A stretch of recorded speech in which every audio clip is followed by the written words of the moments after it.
that was a momentous day in 1974 when Carter took his first trip down the Chautauqua.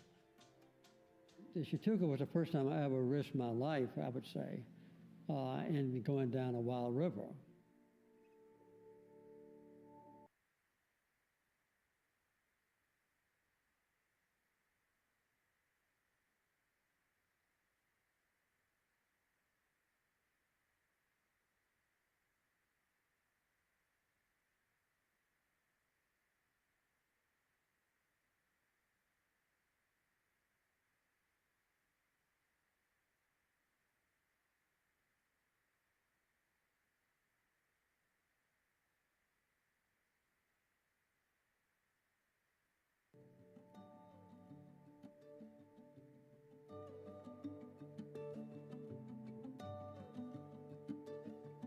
Well, I grew up on a creek, Choctawhatchee Creek, which runs into the Kinchapuni, which then runs.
If anyone at the table who's going to be speaking, turn your microphones on. Welcome, everyone, to the January meeting of the Brentwood Conservation Commission. Right now, we have 3, 4, 5, 6 members in attendance, so I'd like to make a motion to add Patrick to allow him to vote. He was the first one to arrive, the first alternate to arrive. Is there a motion? Make a motion. Is there a second? I'll Bob? second. All in favor? Aye. Aye. Thank you. And Matt says aye, too. With someone on the phone, do we have to do a roll call vote every time? Okay, so, Michelle? Rob? Bob? Aye. Paul? Aye. Patrick? I can't vote yet. That's Can't right. vote on myself. Lise? Aye. Becky? Aye. Your microphone. No, you gotta turn it on. There you go. There we go. Okay, so it was unanimous, including Matt? Oh, Matt? Wait, Okay. Matt's here. How many do we have? We have 7? 1, 2, 3, 4, 5, 6, 7. I didn't count Matt. So you may Okay. sit at the table, Patrick. Just can't vote, okay? Motion did not, retracted. Okay, so then we need a motion to have him attend remotely. Is there a motion to have Matt Lipinski attend this meeting remotely? So moved. Seconded. All in favor? Michelle? Rob, aye. Aye. Bob? Aye. Paul, aye. Aye. Lisa, aye. Becky, aye. Motion passes having Matt attend remotely. Okay, so you have your packets in front of you. We have a guest tonight. He will come on after we do a couple of items on the agenda. The first, and you have this in your packet, are the minutes from the December meeting, if you would take a look at them. You received them in the mail. Are there any changes or edits to these minutes that you would? Yes, we're looking at the public minutes for December 11th.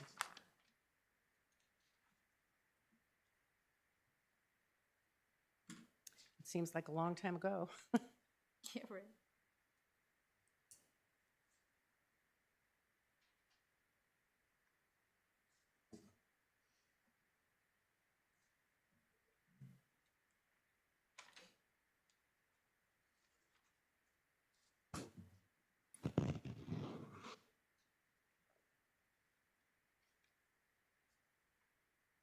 Any edits or changes? All had a chance to look at this, I hope.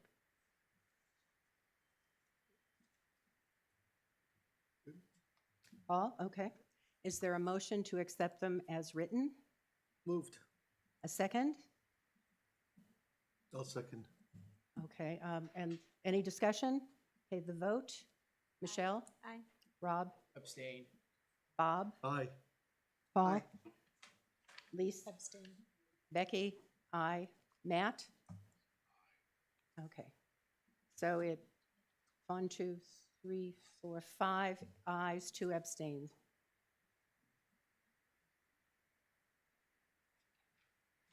So I want to ask your preference to do the non-public minutes now, or would you like to do them at the end of the meeting? Let's do them at the end. Do them at the end, okay. So I will hold that. Okay, so bills and reimbursements. Let's see. At our previous meeting, there was a motion to seek an appraisal for the confidential property we're working on. The request was that I received three offers or three proposals. I called 5 different appraisers. Some were from the NHACC list, some were from our consultant. It was uniform that the charge for an appraisal for this property would be $3,000, so it was all in line. I asked for 2 firm proposals and compared their ability to complete this in a timely manner given our time frame, and chose Brian White in Dover. He was recommended highly, so he has been out there with Lise and me on the 2nd of January. And because of the confusion about payment, I provided a personal check and I was reimbursed. So half of it's been paid. I'm asking for the balance of $1,500, approval to pay that. The report is due the 15th of January. Any discussion about that? Where are you asking it to be paid from? The Conservation Fund. That was our discussion at the last meeting. And did that require a public hearing? Take money No. out of the conservation fund For for goods and purchase services, of- no. For goods and services. These are related to services. the purchase of a property? Yes, I showed it to Jennifer Jones, and she reviewed that from the Land Trust Alliance, and she said, fine. Okay. What was the amount? The total is 3,000. The request today is 1,500 to pay the balance. Has it already been reimbursed to you? Yes, the first 1,500 has been reimbursed, yes. Getting money out with some confusion in administration, I thought I needed to go ahead. Yes, you did, yes. Yeah, so Yes. we don't need to approve it again, right? No, I don't think so. I had the go-ahead to do this, so Okay. we'll pay the balance, but I will let Jillian know any invoices are due tomorrow or today by 8 o'clock. So I will drop this off at her office tonight. Conservation Fund. Okay. Minutes, okay. The second invoice, because of the deadline for any invoices to be submitted by today, I asked our consultant to summarize the work that she's been done since November 20, when she appeared at our Open Space Committee. So she gave me a detailed report of time of each time she was working with us, or conversations I had with her, a conference call with Lise and with me, and a meeting with the landowners. So it comes to a total of just about 7 hours for $566.40, and the mileage, which is in our contract, is $49.71. So the total being requested is payment of $616.11. We have an approved contract from the town. I don't know if I need a vote for paying for this invoice if the contract has been approved. Probably just need to submit the invoice. Okay. Okay, just checking. Yeah, Okay. we authorized, I don't remember exactly what the Yeah. authorization was, but it was up to a certain amount in Yeah, the I contract. think 80 hours, approximately 80 hours, so I will put this. So those are the two agenda items before our evening speaker, Mr. Fisk, and if Bob, would you like to introduce Andrew? I would, thank you. Yep. With all that's going on in town with regard to the Exeter River, we have a dam sort of bracketing the town at each end, one near the Fremont line and one near the Exeter line. The town of Exeter has voted to remove that dam, Pickpocket Dam. And there's discussion about the fate of the other dam near Fremont. I thought it'd be good for the Conservation Commission and the citizens of Brentwood to hear a little bit about river restoration. And so I'm going to show a little video and then ask Dr. Andy Fisk to speak on river restoration. Andy, can you roll that video for us?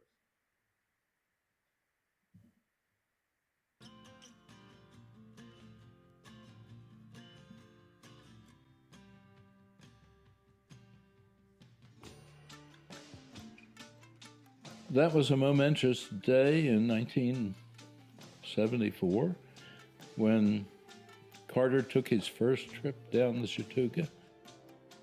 The Chattooga was the first time I ever risked my life, I would say, in going down a wild river.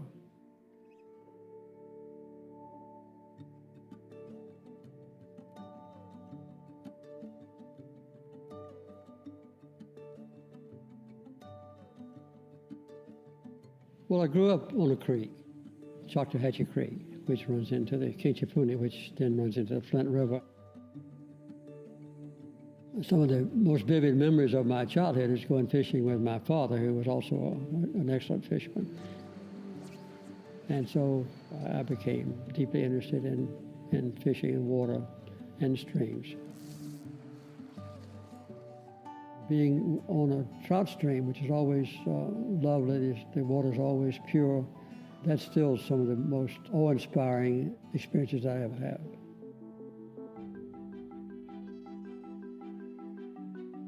That was a terrific moment in time. He was governor then.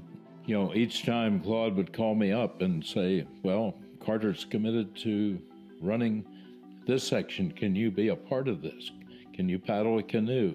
Claude Terry kind of adopted me as one of his students, and I learned all I could about handling a canoe and later handling a kayak. The first time we canoed together, we were approaching a large ledge, and I said, right. He said, do you mean my last statement was right, or do you mean go right? Right about then, bang into the rock and almost threw him out of the boat. On that day, why, we were just finishing Section 3. The run is somewhat demanding, but nothing compared to the finale of that last rapid. And Bull Sluice was a double waterfall. Each one was about 5 or 6 feet high, and it's precipitated down. When we got to Bull Sluice, why, Carter was rather adamant about wanting to attempt it. And to go down Bull Sluice in an open canoe had never been accomplished. Claude and Carter, who were in the same canoe, were talking about it. So Claude and I decided we'd try it. I said, you're going to be frightened when you come over top. You're just going to have a gut reaction with Bull Sluice.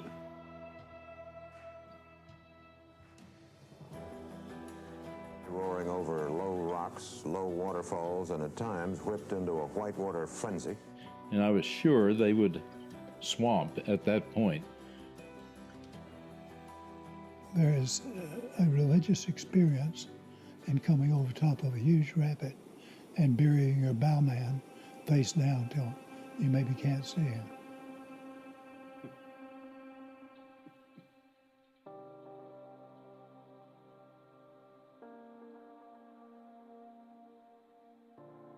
So it kind of opened my eyes to a relationship between a human being and a wild river that I never had contemplated before that. Once you get to know an area, it becomes part of you, and you can't help but want to protect it. When I got to be president, I was very conversant with the altercations that existed. So I vetoed, I think, 16 different dam projects all over the United States, which aroused a great deal of animosity and condemnation.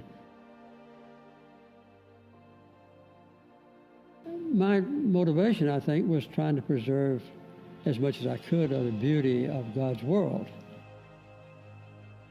Today, Mr. Carter made history. Churning and swirling and hurling them through the channels. And actually the canoe rose up again, took the second drop, and they were still afloat at the bottom of the rapid.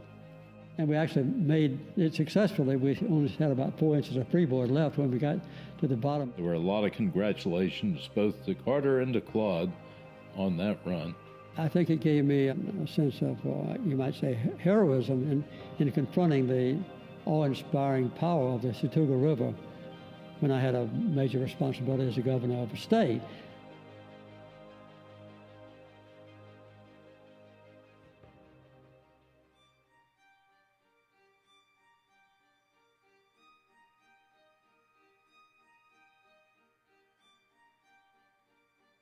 I think it's very important for all Americans to take a stand, a positive stand, in protecting wild rivers and scenic areas.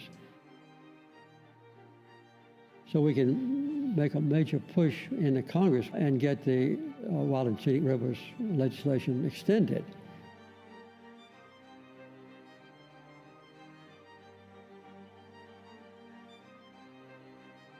And I hope that all Americans will join together with me and others who love the outdoors to protect this for our children and our grandchildren.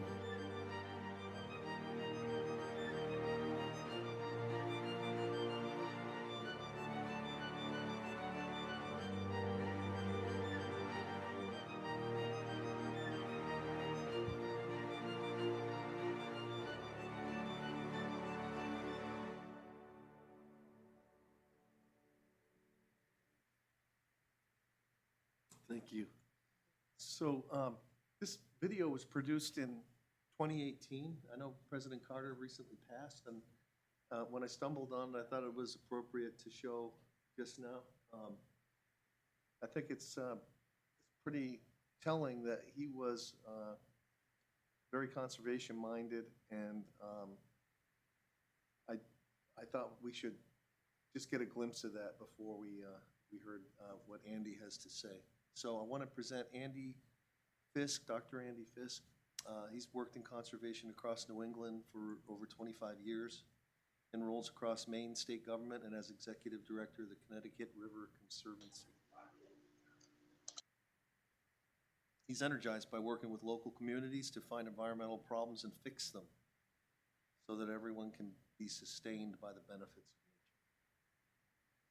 of nature. He has a PhD in environmental sciences from Rutgers University, and his favorite river is New England's 410-mile long tidal river, the Connecticut. The current name is taken from the Mohegan word and Nipmuc word that I will let him explain because I don't dare to try to pronounce. There we go. Thanks, Andy. Great, thank you for the, audio's okay? Yep. Thank you for the time tonight. So Bob had asked me to speak a little bit about river restoration and the work of American Rivers. We have a number of programs that we enact to protect and restore rivers around the country. Tonight I'll be talking about dam removal. I'm working in the Northeast, which means for us, New England and New York. Those are two wildly different landscapes. New York is nothing like New England, but nonetheless, that is my turf. And I think what you'll see tonight in a very brief presentation, I'm going to move pretty quickly. You've got plenty of business on your plate, and I'll provide opportunities for any questions. The way we like to work is in partnership, and I will offer to you, since I'm here in the municipality of Brentwood, my work involves working with landowners, property owners, municipalities in order to implement river protection and restoration solutions that communities want to advance. It's very much about partnership.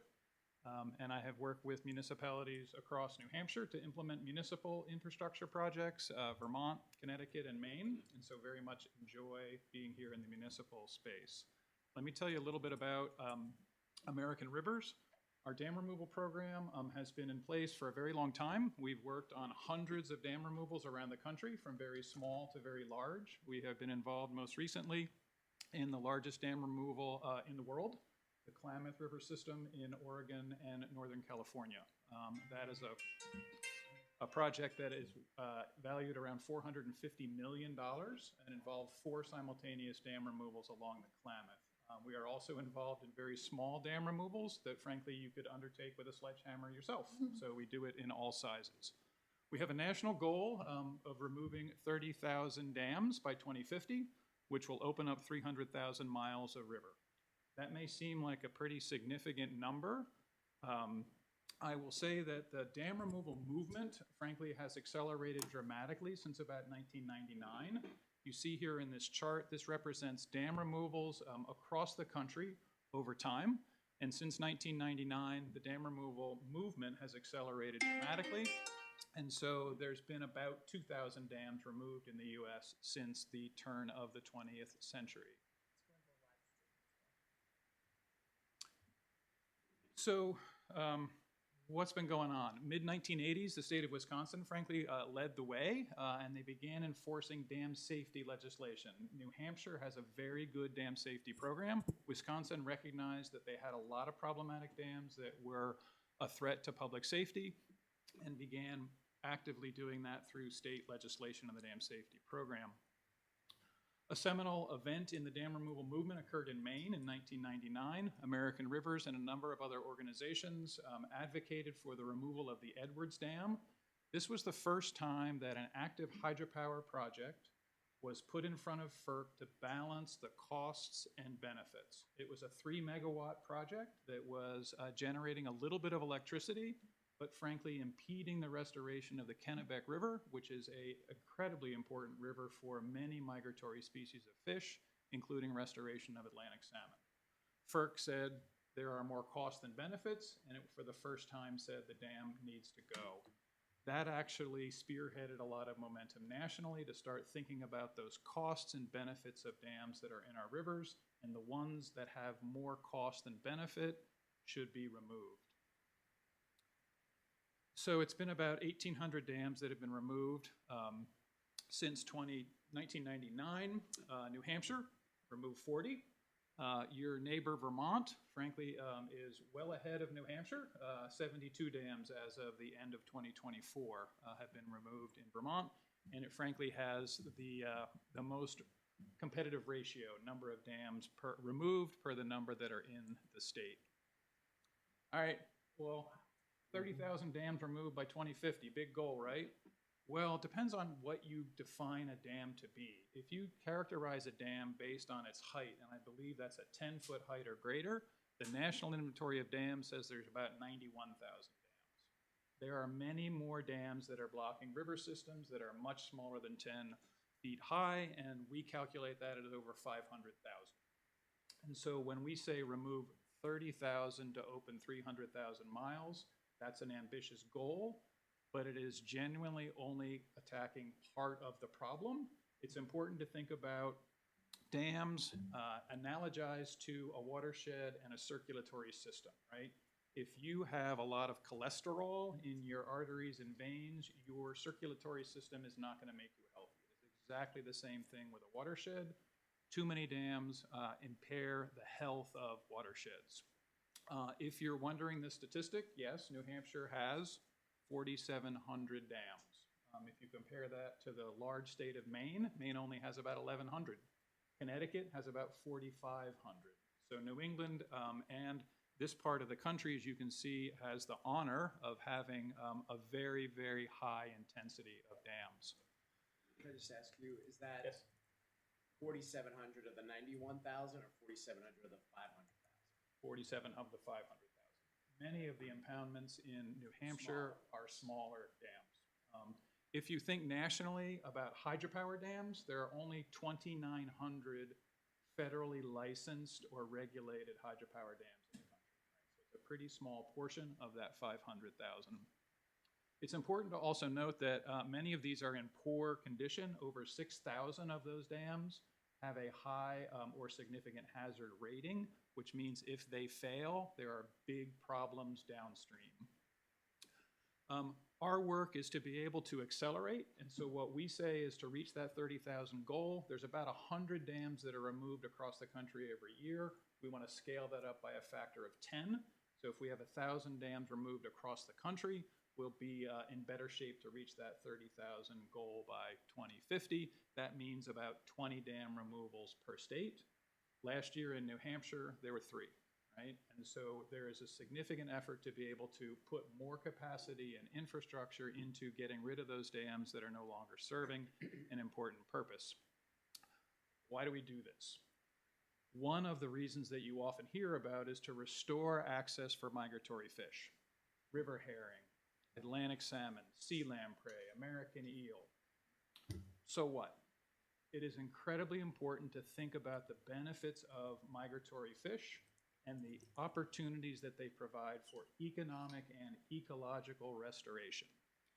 If you enjoy seafood and you enjoy eating species that we harvest from the marine environment, we need more migratory fish ascending our rivers like the Exeter, spawning and sending fish back down into those river systems. Our marine ecosystem depends on those migratory fish that ascend up into our freshwater systems and spawn and then send their juveniles back down to the ocean. These ecosystems have evolved requiring marine nutrients to come from the ocean. Our New England ecosystems and these watersheds have relied on those fish ascending up to our upper watersheds, dying and releasing those nutrients into those freshwater ecosystems. So the evolution of the marine and the freshwater environment are integrally connected, and we disconnect that, we are no longer providing opportunities for ecological abundance and the economic benefits of these fish. The American eel is the second most profitable fishery in the state of Maine behind lobster. An American eel can ascend hundreds of miles up our watersheds and will spend 20 or 30 years as adults before they go back down to the ocean in the Sargasso Sea. So there are real benefits to us as well as benefits to nature. This is not so much the case here in New England, but there is a very important rationale for dam removal in many areas of indigenous nations where they have been denied the benefits of their first food for hundreds of years. And tribal justice is a very important rationale in many parts of the country for restoring watersheds and removing dams. This is the images of the Klamath Dam removals that just completed this year. Public safety. It is incredibly important to recognize that dams actually are a significant public safety feature. There have been over 1,200 dam failures, 80% of those in the last 20 years. You may have seen some of that from some of these more intense storm events in Michigan, Minnesota over the last several years. These cause tremendous amounts of damage from dams that are not maintained or were built to not withstand the type of storm events that we see these days. And yes, over 1,400 people have been killed in drowning events from low-head dams. Those are generally dams 4 to 6, 8 feet high. They present compelling opportunities for recreation, but the hydraulics can actually capture a person and drown them. And so these dams present public safety hazards as well. I'm going to skip through this parts of this. If you want to talk about incentives or disincentives for dam owners and dam removals, we can talk about that. We have a national program to be able to talk to Congress, to be able to provide incentives, that's money or regulations or regulatory efficiency to be able to support these dam removal goals. I'm happy to talk about some of that. Some of those that's important here in particularly New Hampshire, the federal government provides a tremendous amount of resources to state dam safety programs. And these state dam safety programs not only inspect and apply standards to dams so that they are maintained in a way to not cause public harm, they also provide resources for repair and removal. And unfortunately, the federal government doesn't necessarily pay the right amount of attention to this category of funding. We think they should. And so there should be resources provided to dam owners to fix their dams up to standards or to help them remove them if that's the best choice. Quickly, if you look here, the Exeter Squamset Local Advisory Committee, the management plan updated in 2022, this group may be familiar. It does characterize the number of the facility of aquatic organism passage in this watershed, and there are a significant number of sites, as you can see, that have reduced or no passage. The specific conversation tonight, Pickpocket, and then what we call the Brentwood Hydro, or aka the Phillips Dam, that are now in the process of removal, will support reducing some of these statistics that say there's a lot of blockages in this watershed, and the Exeter Squamset River watershed is an incredibly important contributor to the health of the Great Bay, and then supporting our marine restoration goals. Yes. Were those statistics from when the dam in downtown Exeter was removed? What are the date of? 2022, so it was after the Great Dam that was removed in Exeter. So dropping inside now, my role, so American Rivers, we are a project partner with the dam owner of Brentwood Hydro. We have actually taken formal control of that property in order to facilitate Natural Resource Conservation Service dollars that will then provide for the design and engineering of removal. The owner, as you may know, is under dam safety requirements to either completely rehabilitate and make that dam safe or remove it. The owner has said it should go. There have been a challenge, as you know, for a very long time. How does that owner afford to do that?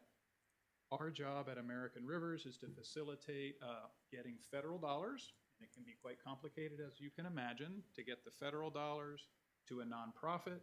My organization is now issuing an RFP for engineering and permitting services. We will get that work done. We will get the permitting done, and then we will also obtain resources to complete the removal. So in terms of timing, we believe in 2026, you will actually see the completion of the Brentwood Hydro saga, and that dam will be removed, and this portion of the river will then be free-flowing again. I can't reiterate enough, in order to do this work, you have to have collaborating partners that can facilitate this work. Dam owners, whether it's a property owner that has a dam, an old mill dam on their property, it is incredibly complicated to navigate a decision for removal. Our job is to be present to facilitate that work. Basically, it is a turnkey operation. The dam owner here, the only thing they had to say was, yep, I give you permission to access these federal funds, and we will do the rest of the work. Thank you. It's our job.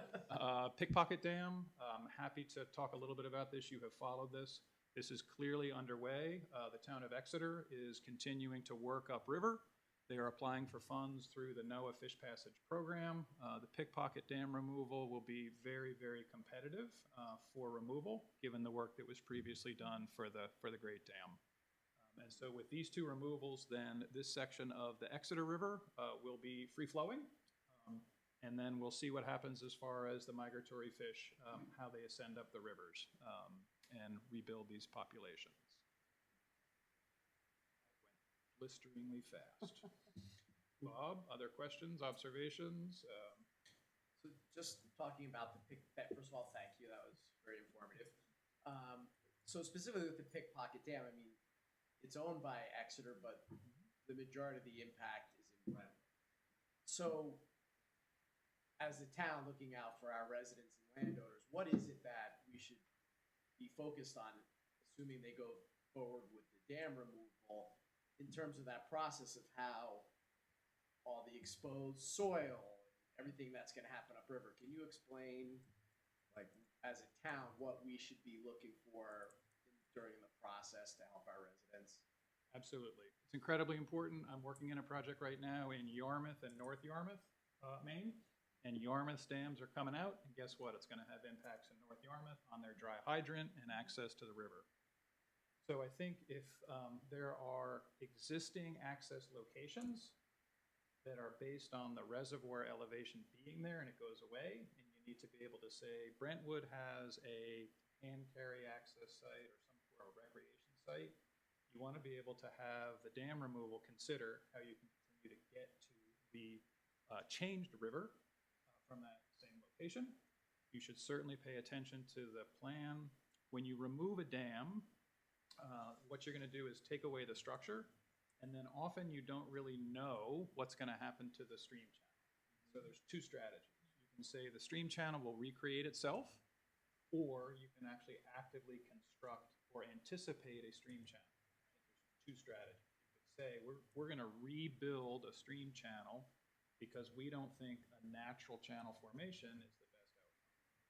You should pay attention to how that dam removal engineering anticipates what the river is going to look like upstream. And how far upstream? I know they're going to focus right in the impoundment area and between those two, whatever, dams or what you call them.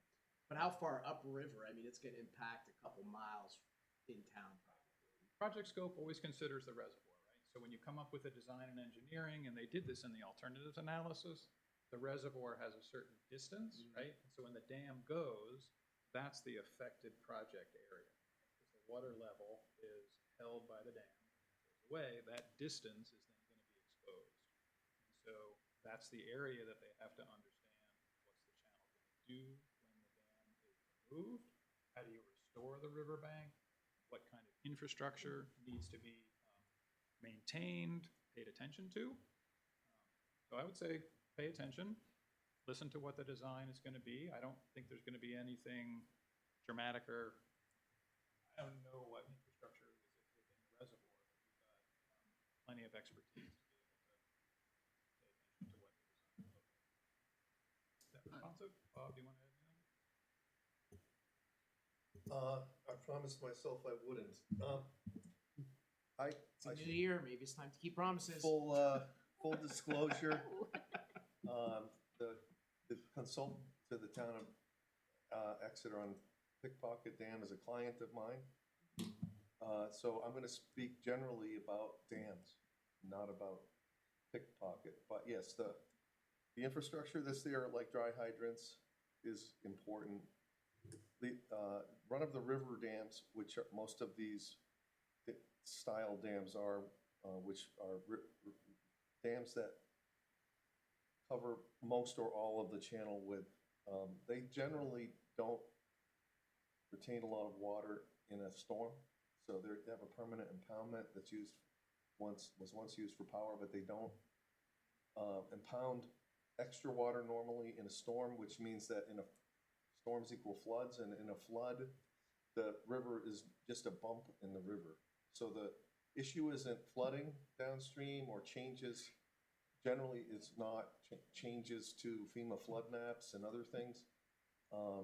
The big issues are stream bank stabilization and maintenance of infrastructure. And the impacts upstream can be viewed as negative to abutters on the impoundment, but it can also be viewed as very positive to the aquatic environment because it restores it to its natural course, and water temperatures generally become cooler, which is good for the waterway. There's a lot of benefits. But their eyes change. Yep. It's a very real change, particularly in how people perceive and access an impoundment versus flowing river. I've used the Exeter River and like to paddle on it, and I know that's off the table now if that dam is removed, and I guess I am against removing the dam, but I'm not here to ask that question. The town of Brentwood has put a lot of effort on this Conservation Commission to preserve the wetland habitat that stretches from the Pickpocket Dam all the way to the other side in Fremont. The removal of the dam removes a lot of that land as wetland. The impound will shrink, and that wetland will shrink with it. On top of that, we have a fair number of landowners who property value is dependent on access to the river or use it as a part of their property. How do we make the best of the restoration effort that comes with the removal of the dam? Because I'm assuming it's a lost cause for us to oppose it, with Exeter being the one with the pocketbook here. How do we use the restoration to best offset the impact to both the landowners and the land that we've conserved? Like, what's the restoration look like, and how do we best kind of direct it to make it work for the town? So, same variant of the question. How are you going to be best representative and protective of Brentwood property owners? Same answer. Pay attention to what the restoration plan is, and I guarantee you will see a very significant element of the project being the riparian restoration. It is always the case. We spend a tremendous amount of money being able to reestablish a levee or a bank, and then putting a tremendous amount of effort into plantings so that you're restoring that to a healthy riparian forest. I understand the point about wetlands, and I think it's important. There's a whole spectrum of wetland type. So what you have in the impoundment is essentially an open water wetland. You're going to change the wetland functions and values. And this river system is pretty bony. It's a bedrock system. Often in dam removals, you will move from a open water wetland to a beaver meadow or an emergent marsh wetland, and you actually improve wetland functions and values. This is probably not that same opportunity here. I don't know the river all that well. So I think the other point is it's important, and we've seen this time and time again. If you think about property values, you're not going to see a dramatic change in property values. You will see a change in what the waterfront is, but you do not see a dramatic change in values. And often as not, this is not the case in Exeter, often these impoundments have problems with algae blooms. We have many instances of impoundments where the algae blooms are actually harmful algal blooms, right? Bob mentioned water quality, dissolved oxygen. You actually have a better aquatic experience with a flowing river system in some of these instances. Paddling's going to be different, right? It's not going to be flat water kayaking. There's going to be an active river system. I think this stretch is probably going to be quite paddleable, but it's not going to be the same as an impoundment. Is that responsive? Yeah. The time of year will change for Yeah. And, yeah. I guess, Mike, how do we get the most out of the Exeter project, right? So Exeter takes the dam down, they get money to do restoration. What should we look for as a Conservation Commission on how to deal with that? Like, what does that look like? Pay attention to the restoration plan, and for the land that's within Brentwood, pay attention to what they're doing to the riparian restoration, what that's going to look like. Infrastructure of dry hydrants, if there's access locations, if there's opportunities to create access locations.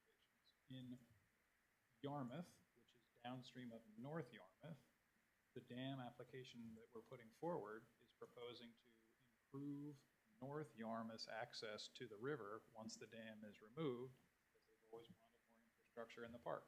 Great, North Yarmouth, you're part of the project, so we'll throw resources at you. Okay, maybe there's an opportunity there, but I think at this point, collaborate and join in as best you can. Right now, we're excluded from that process. We haven't been involved in any of the planning. We've been told what their plans are, but we haven't been drawn into the process, although the select board did send a request that we be involved. So how do we push that? I think the process allows for us to get involved later. Right now, the decisions are being made, Right. but the details, the design is not near done. So, and we should also remember that my experience is that there is an extensive and exhaustive regulatory program behind all this. So, if money, I don't think they know where the money's coming from right now, Andy. They didn't. They're applying for the NOAA funding. It's due February 10th. So Okay. That's a big chunk of money. NOAA is also going not to going for require all kinds of things to happen, and environmental folks who are very concerned about functions and values are going to review this. They're going to, I mean, on my projects, I get scrutinized, and and part of it is because of input from communities like ours. So there will be ample time for us to give input on things that we think will enhance the benefit to Brentwood residents. But it is going to be limited, because if they remove the dam, the impoundment is going to go away. Yes, Nato. Thank you. My name is Malte Norway. I am the member of Brentwood Ventures LLC that has been in contact with Andy in regards to removal of the dam. And I just wanted to go over just my involvement with this particular dam since 2009, when my former son purchased it and from Phillips for $35,000. And I was at the time, and had been until last year, in renewable energy business, solar power business. And when my son came to me and say, why don't we also try to get into small hydro dam generation project, and he found this Phillips Dam, and I told him to go ahead and do it, deal with it for, deal with whatever development capital that you have to raise, and try to turn it into actual working hydro dam. Well, when he abandoned me, literally, and the dam, in 2017, I found so much lack of effort and opportunity to actually turn it back into hydro dam. I think Mr. Phillips did develop into 60 kilowatt generation for a few years. I don't know how long it went on, but at that kind of scale, 60 kilowatts is virtually nothing. It may run 5 houses worth of power. So in 2017, when I inherited from my former son of the dam, I needed to get out of it. I couldn't find an investor. I didn't have the money to develop it. When New Hampshire Department of Environmental Service came to me and say, either you repair it or you got to take it down. I fought it for a while because I didn't have the money to take it down, and I didn't have the money to repair it. So when I was introduced to Andy through American Rivers, I jumped on it, saying that it shouldn't be treated as a renewable energy source. It almost seems like a contradictory to what I believe, what I used to believe. I've also changed my mind about the wind power. I mean, right now I'm still in solar power wholeheartedly, but wind and hydro as a renewable energy source may not been the right solution, which I promoted for most of my adult life. I'm 73. And so over 50 years, I promoted that, oh, wind and solar and hydro, great alternative to fossil fuel. The economics just isn't there for anybody to invest into small dams. I found out a lot about the Brentwood Dam and the pickpocket and all the couple of thousand stranded small dams, which used to be the economic engine, which built this town and all over New England. As Andy pointed out, thousands and thousands of small dams built this country. But now I really believe that it's time to take them down to convert it back to original state. Thank you. Thank you, Mentor. Any other comments or questions from the audience? Yes, Bruce. One question, sir, regarding the Phillips Dam. They gave us some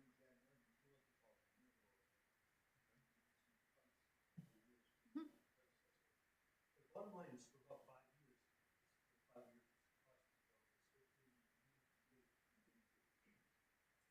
that was in the summertime. So for next year,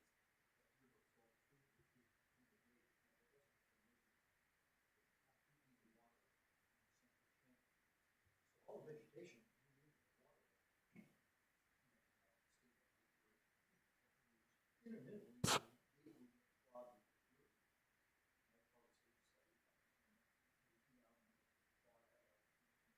We saw that vegetation. Is there any more required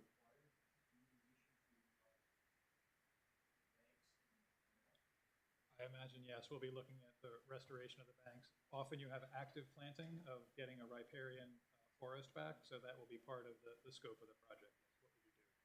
Good.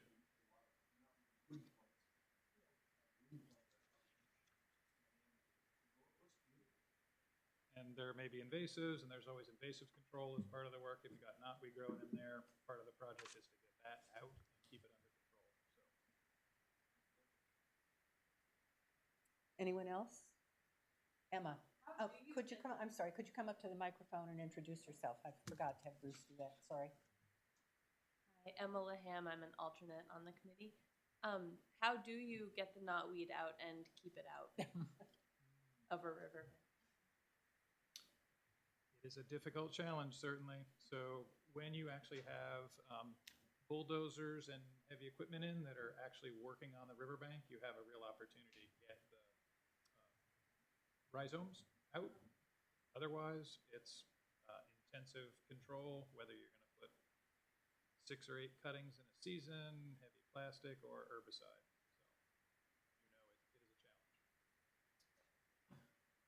So, it is a challenge. Can I just also add that the regulators now are well aware of that, and our experience is that they require follow-up and monitoring for some period of time after the project. So if invasives come back or stream banks erode differently than anticipated, that is budgeted in the process in a lot of these projects so that it can be mitigated down the road. We're working on one elsewhere in New Hampshire right now that requires 5 years of monitoring. 5 is typical. So when it does grow back, what do you just keep going in and cutting and bulldoze? Like what happens on year 1, year 2, year 3? So Well, go ahead, Andy. After the project is done, you're actually relying on either mechanical or chemical or other physical control.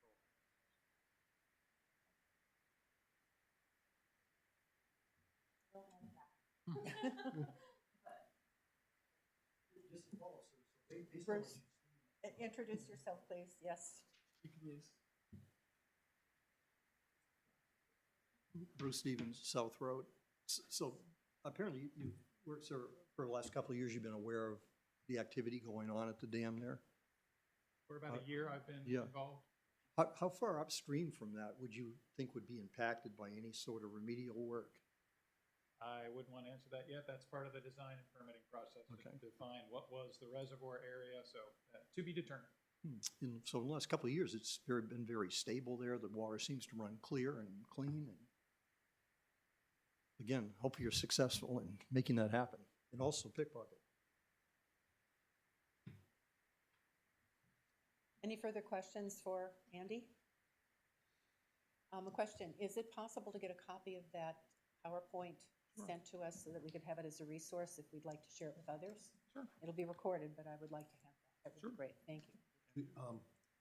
Becky asked me to pass this around, and I forgot to, so these are some information on American Rivers and Andy. If anyone wants it. There's Matt. I can switch. Hi, Matt. Can you guys hear me?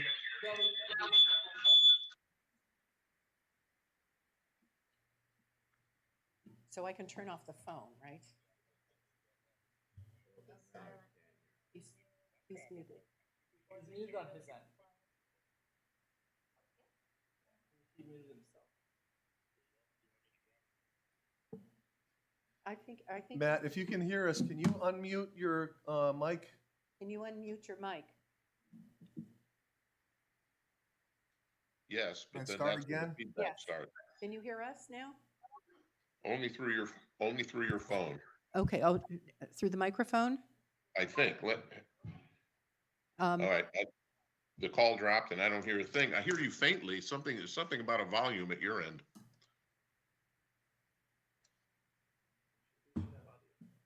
Okay. I will call you again, Matt, and put the phone on. I can't hear anything. Okay.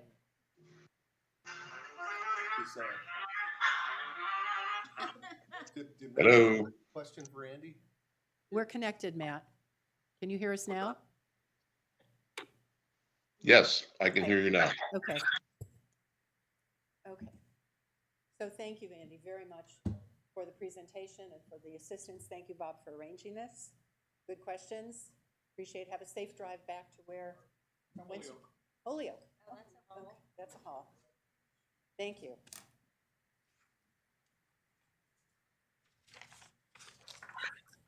Yeah, I heard the presentation. It was really good. Thank you. Yes, it was very informative. Some things to follow up on. Okay, so we'll move on with the agenda. So that I can have a microphone. Okay, so if you go back to your basic agenda, thank you, Naoto. We go back with Naoto 50 years. Oh, wow. Yep. So, okay, we're into old business on the agenda. I just have a couple of reports to give to you from the agenda is that the Martin subdivision that we had a presentation on with the driveway was approved by the planning board for the driveway on South Road for his subdivision. Second, thank you, Paul Weinman. He was involved in the finalization of the Fuller easement, which happened, the signing happened, I think, on December 20. And there's still a little money left over, a little bit less than we're used, but that has to be decided at some point. Microphone. Yeah, thanks. Yeah, so the easement is finished, completed, the closing happened. There's a great article. Do you have it? I The do. Celto. Oh, I yeah. do. In their magazine, Yeah. and it also appeared in the Eagle Tribune. Got a copy of that. It's on the Conservation Facebook page, and there are copies available throughout the boxes out here to read It'll that. be And in it's the going to be in next- the newsletter, yes. And it did come in at approximately 241 for the town, which was 241,000, Yep. 9,000 less. So the select board will have to decide whether that money goes back to pay down the bond or whether or not it's used for other. Okay, and you have a February deadline for that, I think? Yeah. Okay. Thank you, Paul, for doing that. That was a Can it lot of, pay for work. appraisal on another project, which would go towards open space instead of taking out of the conservation fund? Well, I mean, at the moment, the money just sits in the general fund, so. And you can make a request. Because the Warren article was specifically to conserve open space, so I don't see how that money could go towards anything other than open space. I spoke Be to, Correct, yeah.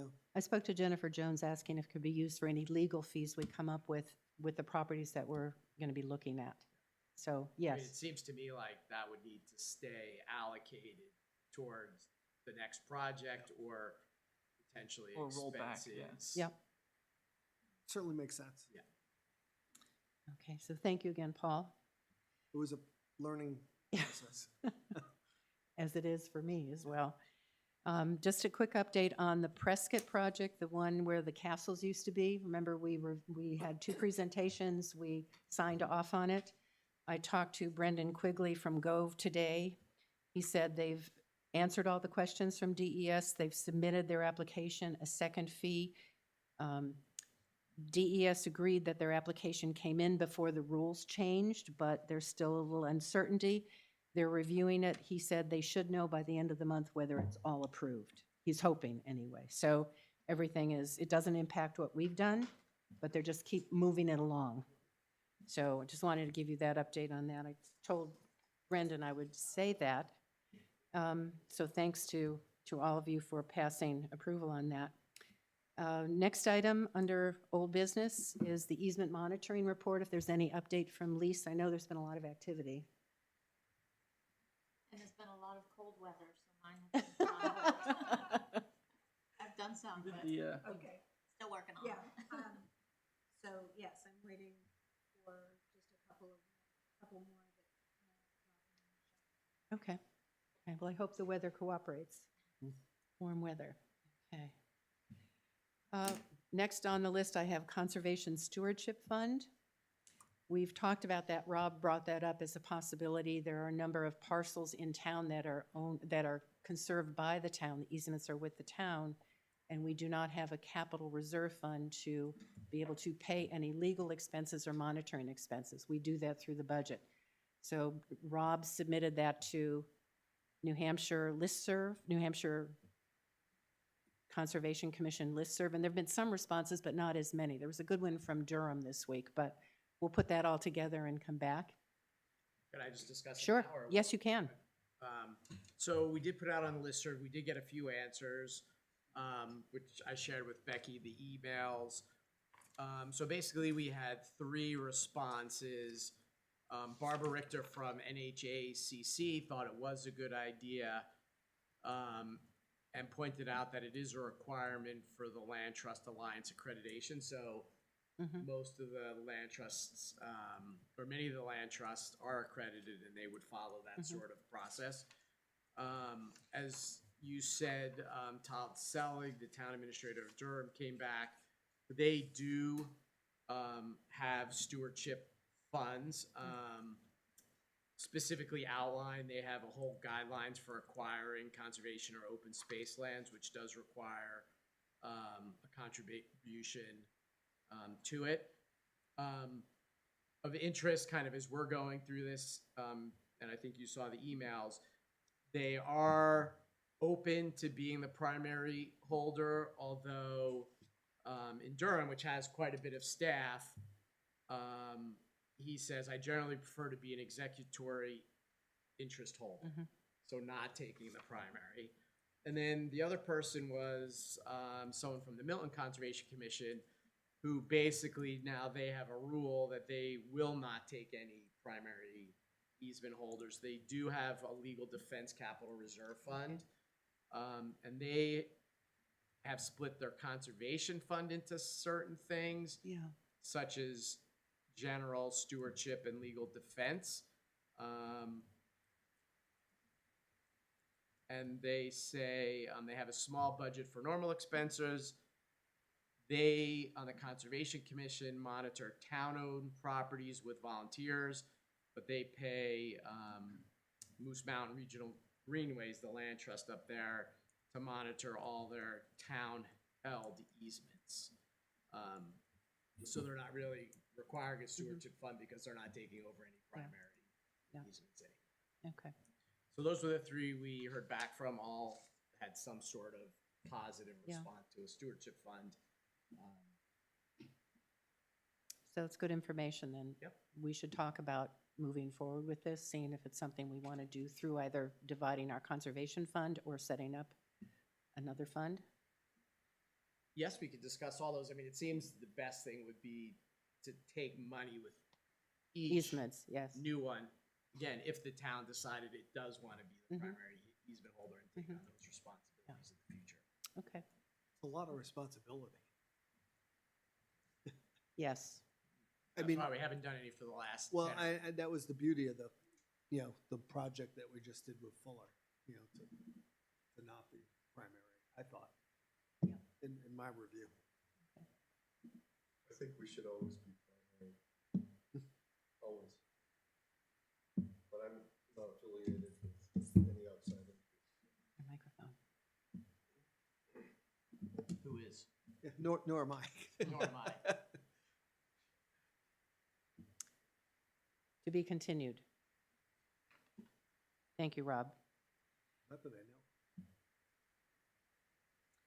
Okay, the next item I have is speaker for February. I did have an initial conversation with Anna about, we had talked about possibly having her come and do a two-part thing on how an easement comes to pass.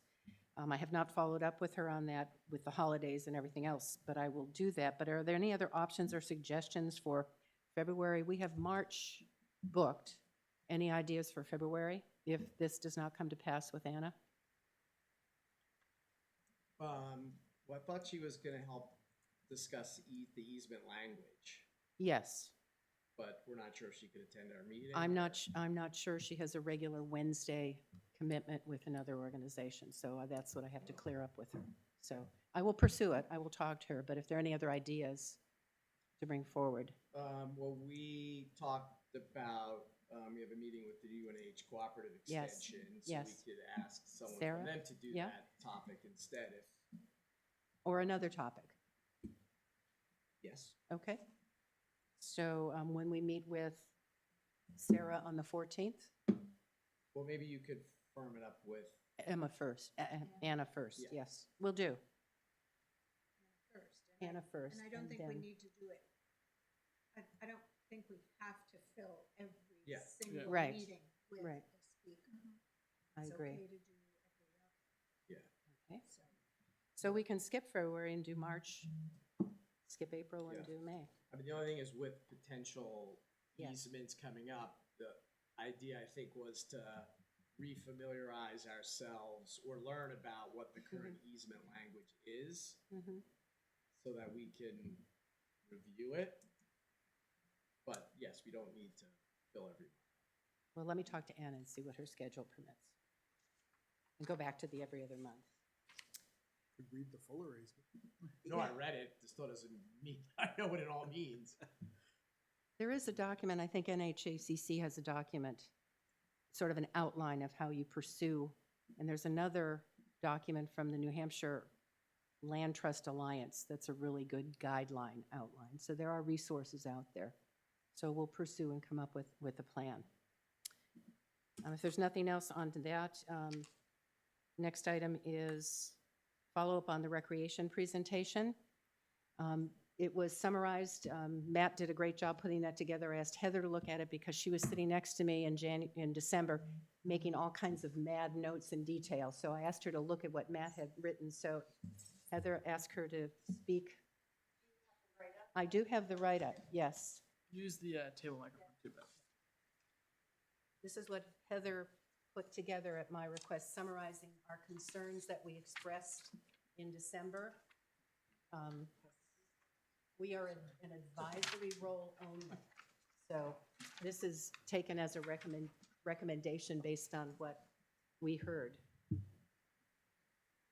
So we just wanted to put something in writing to give the recreation department our comments that we had at the meeting. So I think from my notes, the main topics were our concerns with prime wetlands located near the proposed drainage areas, that there are mapped vernal pools nearby as well as this the reptiles that were identified in that area. And then We also talked about the fertilizers on the ball fields being carried in the drainage. So those are really the three main, I think, areas of concern. So I just listed them. I gave the links to our published documents that reference those, and was trying to state our recommendations for getting an engineer involved for studies and surveys to properly design the system. I stopped by to see Glenn Greenwood this morning just to review what the process is, whether it's a developer doing a project or a municipality. And there are two different sets of rules for a municipality versus a developer. So I think having a statement like this to go before Recreation and have them consider our concerns, I think would be a good step. So this is just our next step in being involved and giving our advice and concerns. So any questions for Heather's write-up or anything? I guess the next step would be to have Becky as a chairman forward this, or a version of it to him. Andy, yes. I think a face-to-face might be nice too, just to learn more about what their plan is, more detail than we saw on the screen. So I just wanted to follow up. So thank you, Heather, for doing that. Appreciate that. Any questions for Heather? Nope. Okay. Do you want this as part of the minutes? Yes. An attachment, yes.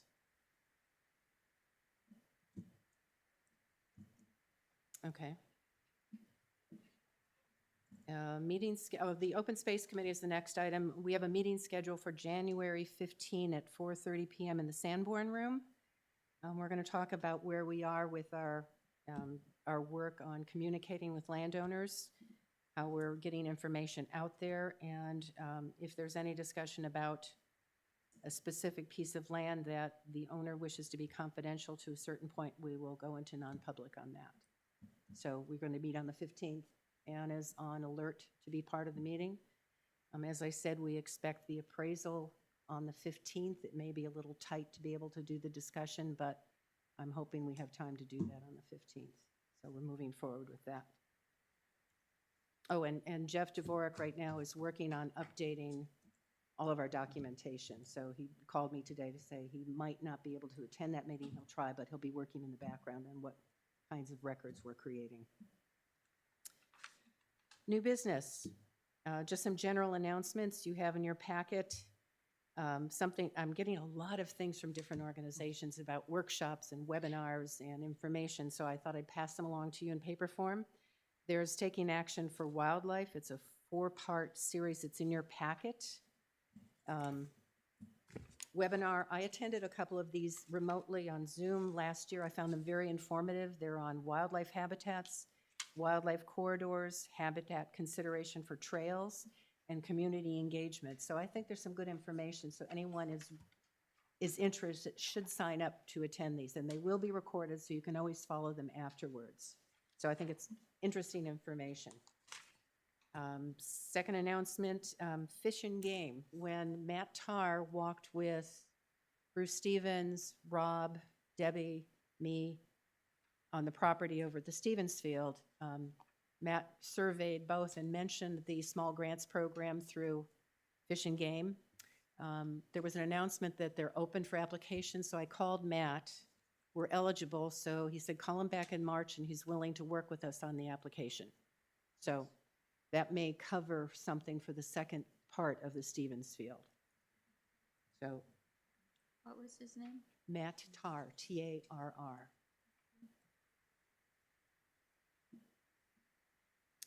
Okay, that's Fish and Game. PREPA? Oh, yes, questions? Not a question, but yes. I followed up on the thing you wanted me to. Yes, thank you. Okay, at the direction of the chair this afternoon, I did some research into the Wildlife Stewards program and the community engagement aspect that they do. It's a partnership that they run with New Hampshire Fish and Game, and Becky asked me to look into it. Currently, they're hosting one on bobcats right now at the Wilton Library, so shout out to them over there. But the question is, how do we get one in town if we wanted it? So I looked into it. It's a rather simple process. It's really a form you fill out online. and we just kind of request it, and they kind of go back and forth. We negotiate a day.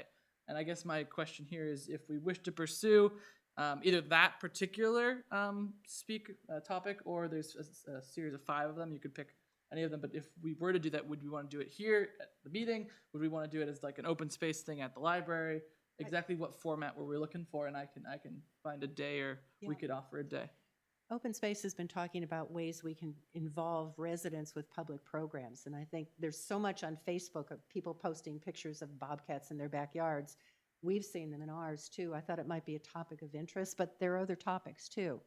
So something arranged at a date at a library or recreation center or whatever, I think would be an interesting program to pursue. So if so, I'm going to ask you to continue to get some more information and maybe provide the list of other topics that are available. Is there a date?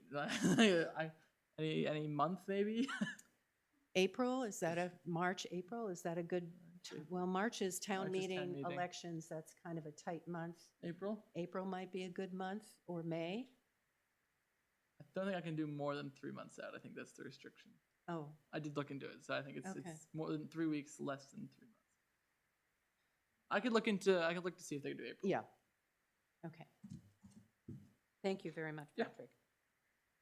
Next is PREPA, the PREPA grant program.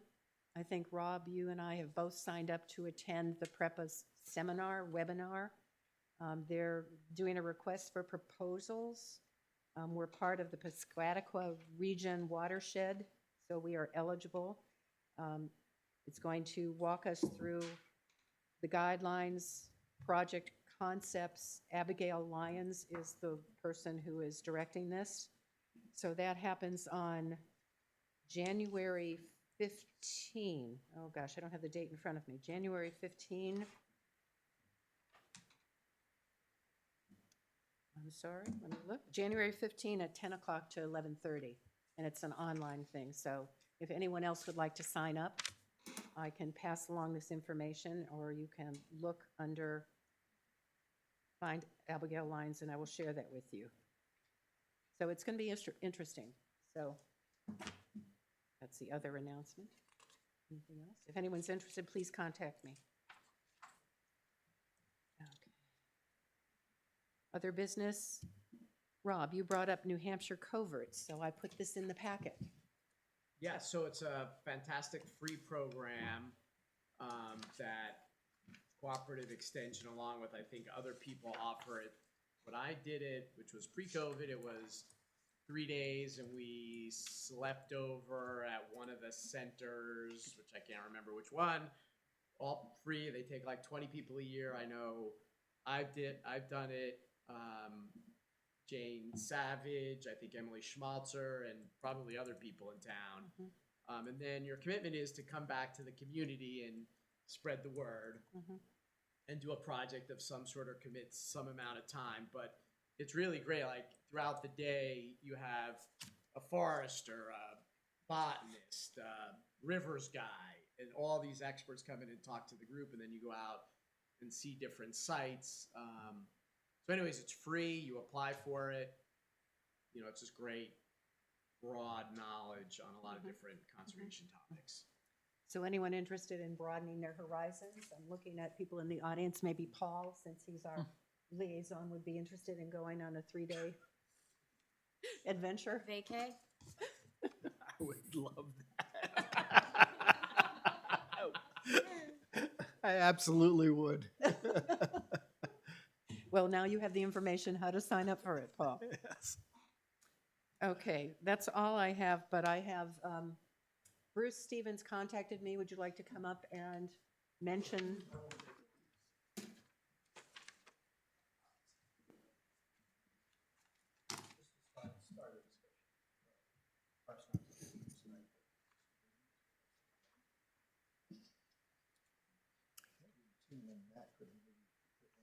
Okay, I'll get one to now. Thank you.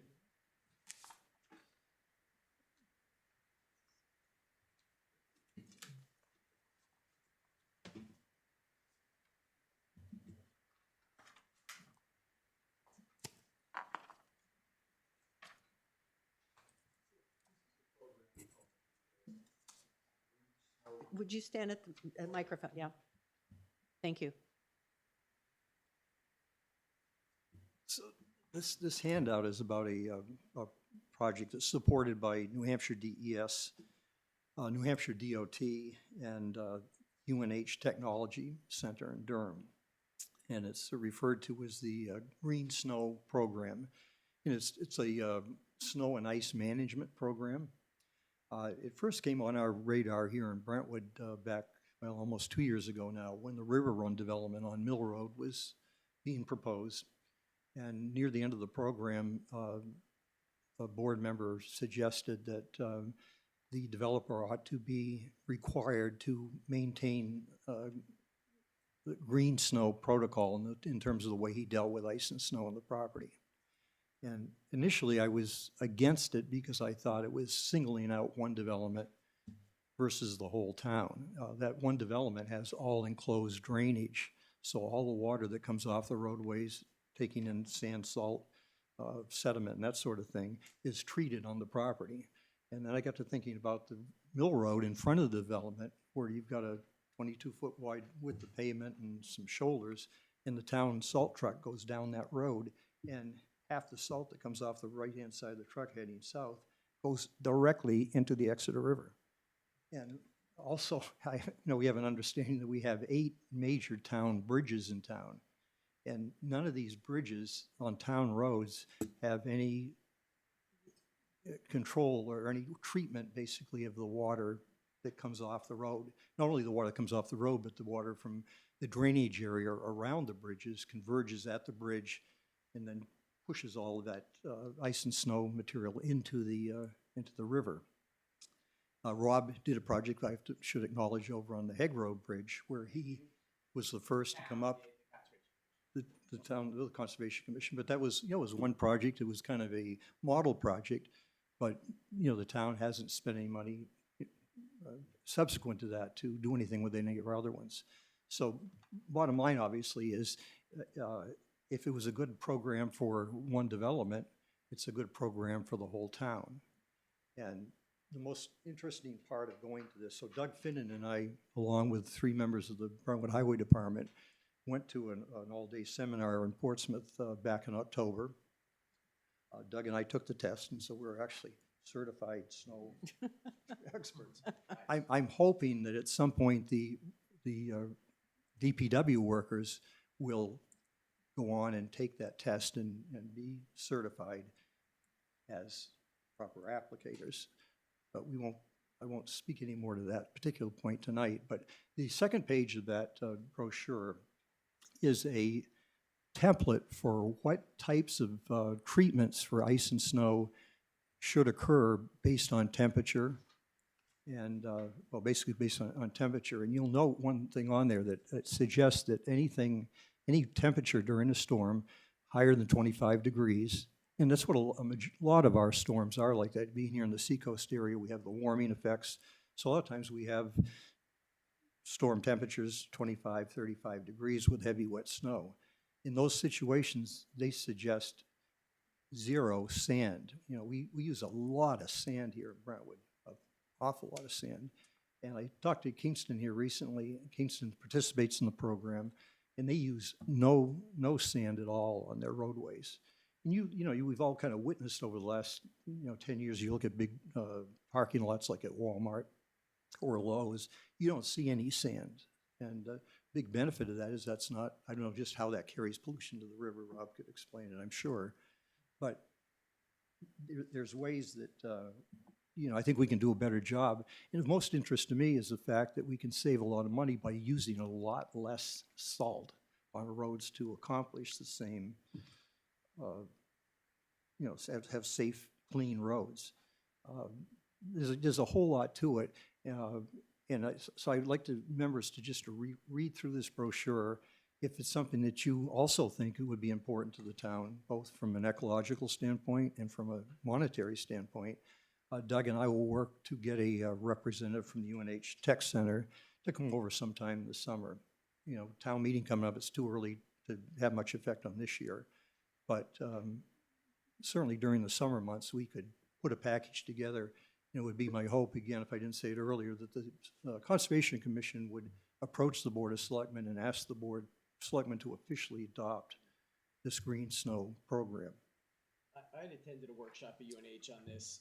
I seem to remember though that there was equipment, like a lot of it was pre-treating with like, I don't know if this is the same program. Yes. A low saline solution before it ices, and that reduced, but you needed like a tank with a mixture thingy and. Well, it would be a tank that would fit in the back of a dump truck that the town owns, and it's not a major expense. It's almost like something you would use, Patrick, and you're collecting your maple syrup. It's not a pressure situation. Okay. It's just a tank with a T and the arms on it. And then you would calculate, they'd have to figure out how much salt, but it was a lot. Yes. It seemed like the big advantage was you pre-treat. It doesn't you stick. use a lot less, and then you never have ice. Certainly, you prevent the snow and ice from sticking to the road surface, so then you don't have to dump double the amount of salt on the road afterwards. And it really, Brentwood has the equipment to do it. Brentwood has a brand new truck now that has more technology than anybody in town here understands at the present time. But even our other trucks are able to calibrate. The major thing is, if you look at the chart, you learn how many pounds per lane mile or a mile of roadway that you have. And so it's pretty easy to figure out. I mean, we've always all, I think, used one of your Scott's lawn spreaders. So you go to Lowe's and you buy 80 pounds of fertilizer, and then you get home to your lawn and you're thinking, how am I going to set that to put on the required amount? But once you get the idea down, and all of our sanders here in town have gates on the back, you open and close the gate. So anyone really can figure out how to use this, as long as you kind of read the instructions and learn how much you need to put on. UNH will even come over and show you. They made one attempt, or they did come over one day to the DPW here in Brentwood, and there seemed to be questions of the DPW workers afterwards, but we can certainly get them to come over again. It's not brain surgery. It's something that we can do, and maybe cut our salt consumption 30 or 40%, and probably eliminate most of all of our sand. Definitely below 25 degrees. If you have a descending temperature, 25 degrees and going down, you do want to maintain a little sand for traction on the road. But right now, we just go out and blast sand and salt left and right. And I think they kind of look at the roads, and if they look real white afterwards, they figure they got good coverage. But I don't mean to disparage anything. It's a new program. It's something new for us all. But I think somebody needs to take the reins and say, hey, look, there's a way to do it. We have the technology. We can have the help. Let's make a commitment to make this happen. Correct me if I'm wrong. I do both residential, and my brother plows for the town. But there's two falls here. One is the ratio salt distribution, and the other one is adopting the brine application. Correct? We could do, at the moment, we use the sand and salt distributing. Correct. We could have them apply the right ratio as listed here, and then move towards the salt brine. Yeah, I mean, it could be a couple year program. Yeah. I guess that's what I was thinking. It's not something you accomplish overnight, but if we could get on the program and get rolling for the season, not the 25 season, the winter 25, 26, I think we could make some real progress. And it's not a hard thing. I think we were all concerned this is, physics or something, but it's not. It's pretty basic. But it's just understanding different ways of doing things. What is Wayne's position on this matter? He did come to the class. They sat through the class. They didn't take the test, but they came and they sat through the class and listened. And I think that, again, because it's, once you understand the quantities that you want to put on, you're a farmer like I am, you can learn how to set the gauges on that gate on the sander. Now, one interesting aspect of going to that class was that half the participants were landscapers who do plowing. Yeah. And they said, oh, we've been doing, they sent some of their employees to be certified. But they said, as a company, we've been doing this for years. And the presenter from UNH said, read us the law. They have limited liability if they take the course and are certified, learn how to do it. It's just a way for them to not have anybody come back and say, hey, that you polluted something that they didn't. And then, of course, they use strict salt, and they don't have the mess to clean up afterwards. So basically, something new, but hopefully we'll get to the program. So if the commission decides and, lets me know in the next month and a half. We'll try to set up something for the summer with a person from UNH to come out and explain it. Maybe we'll get the Board of Selectmen to come and attend also and learn how it works. And I mean, I could be an applicator too. you could do, if you can pass the test, Paul.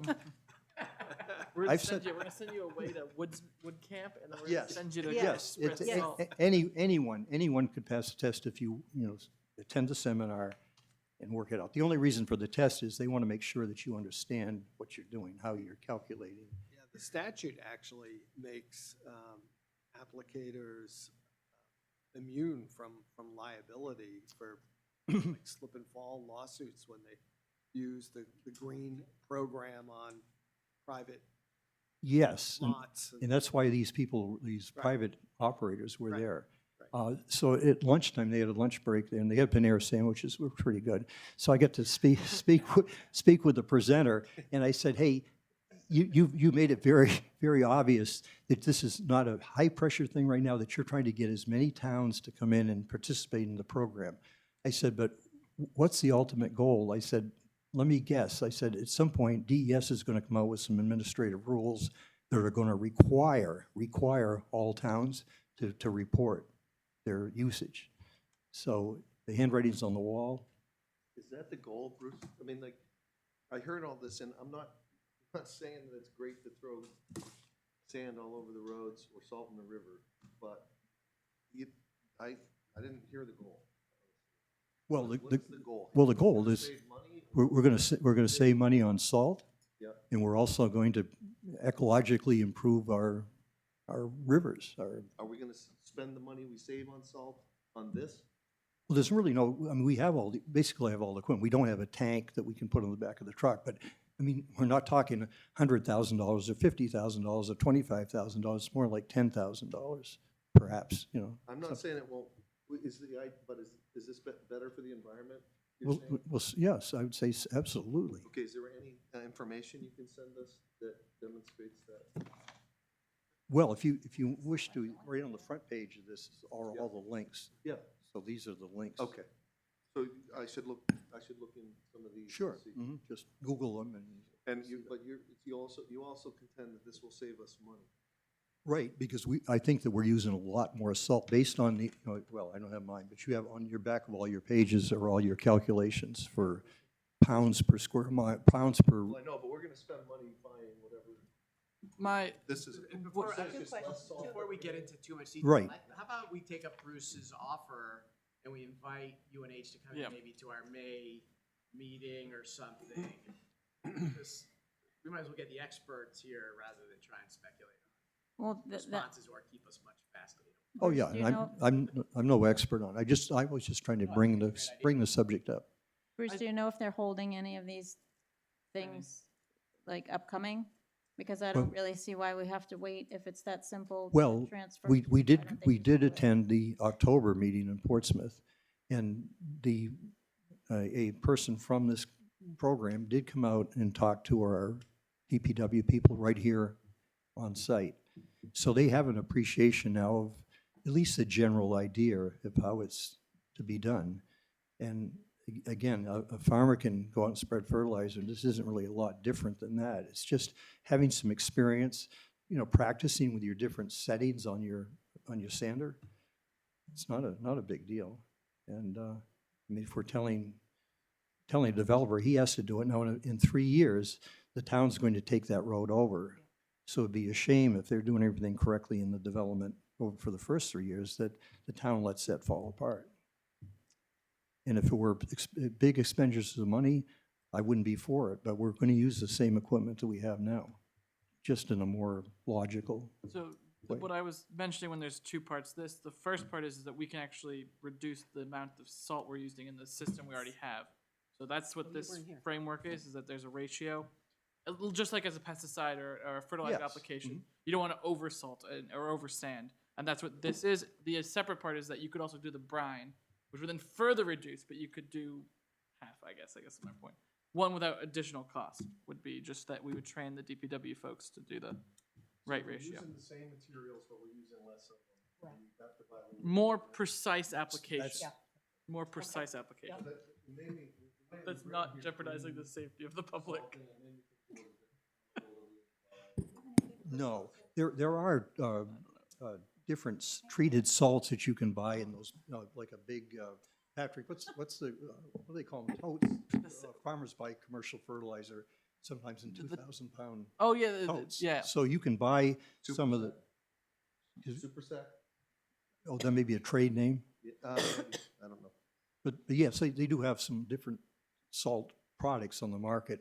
So maybe instead of having a whole shed full of just sand down there, maybe you might want to have, again, keep a little sand and salt for those rare occasions when we had the very cold weather. But you could also have some of these totes with some of these other ingredients that in the long run would be beneficial for our environment and save money.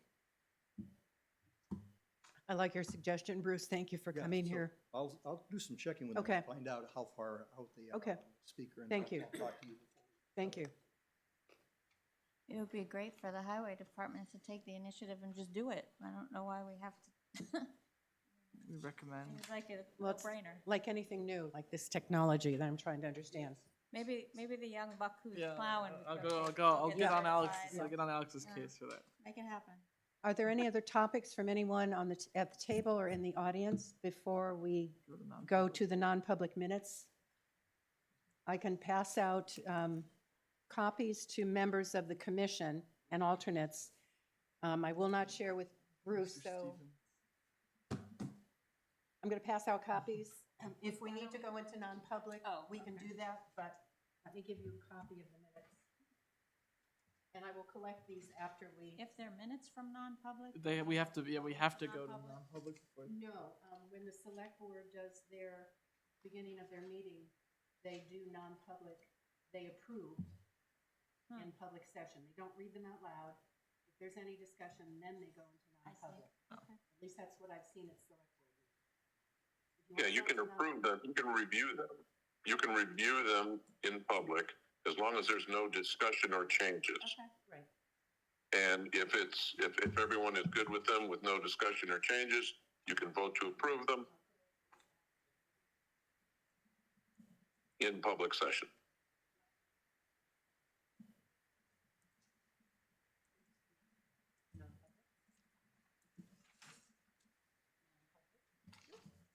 Rob is excused, he wasn't here, he's going to abstain anyway. So please read them and let me know if you think we need to go into non-public. Do you need 7 members for the final vote? I think it's as long as it's As long as Okay. we have a quorum. Just trying to get your name on the minutes. Yeah. My name's in this one, so I gotta keep the streak.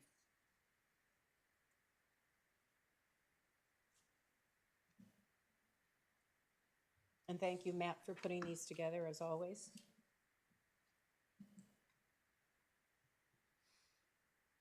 Yeah, for the last time. Oh, we lost him. Oh, we lost. Are you? He's the screen's just shut off. I can. Oh. You shut me off. No, we can hear you.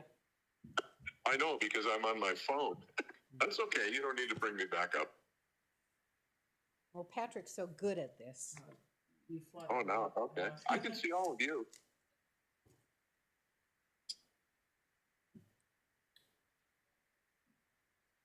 There he is. Back. How come you? Yeah, but you can't. You're not able to enable your. If I can't hear you through the video, which I'm seeing you in. I can only hear Becky's phone. That's where I have to go back. I have a set of handwritten directions for the Microsoft Teams process, but there seems to be a step missing. So I will go back and get them finalized so that we're more prepared the next time. I mean, it's no problem. I was able to hear you all right, but yeah, for the future, we'll want to know how to do it. I will move to accept the minutes. Non-public minutes. Any other comments from anyone? Bob, if you have a comment, we have to go into non-public. Depending on the degree of. But we have to do it officially, so.